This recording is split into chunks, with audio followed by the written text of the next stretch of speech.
मेरे साथ ऐसा कई बार हुआ है और यकीनन आपके साथ भी हुआ होगा कि आपके आसपास के एरिया के, आपके मोहल्ले के कोई साहब आपके पास मोबाइल लेकर आते हैं और वो कहते हैं कि भाई ज़रा चेक करना, इस मोबाइल में कोई मैसेज आया है।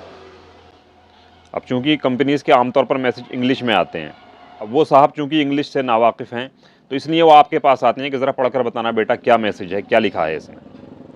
तो जब आप उस मैसेज को ट्रांसलेशन करके उनकी ज़बान में हिंदी में बता देते हैं, समझा देते हैं कि ये मैसेज असल में है क्या, इसमें क्या लिखा है, तब जाकर उनको जो है तसल्ली होती है।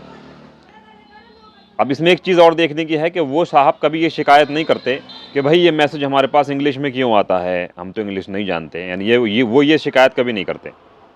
वो सिर्फ ये जानने की कोशिश करते हैं कि असल में इसमें है क्या लिखा हुआ।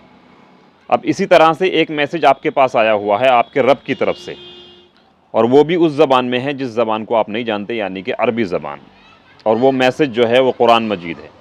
अब सोचने की बात यहाँ ये है कि क्या कभी हमारे और आपके दिल में इस तरह की बेचैनी पैदा हुई जैसा कि उस शख्स के दिल में पैदा होती है जिसके मोबाइल पर मैसेज आता है और फिर वो भागा हुआ आपके पास आता है।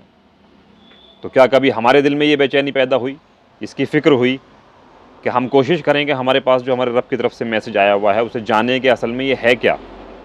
और वो शख्स जो है उसके पास तो ऑप्शन नहीं था ट्रांसलेशन का, वो आपके पास आता है, लेकिन आपके पास, हमारे पास ऑप्शन है। उलमा इकराम ने ऑलरेडी कुरान मजीद के तर्जुमे सब ज़बानों में कर दिए हैं, तो जो ज़बान आपको आसान लगती है आप उसका तर्जुमा लेकर उसको पढ़ सकते हैं और समझ सकते हैं।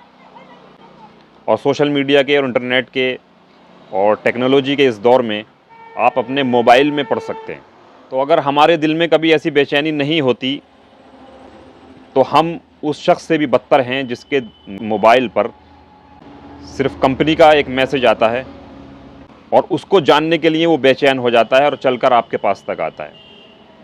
और हमारे पास तो हमारे रब का मैसेज आया हुआ है और उसको लेकर हम कभी फ़िक्रमंद नहीं होते।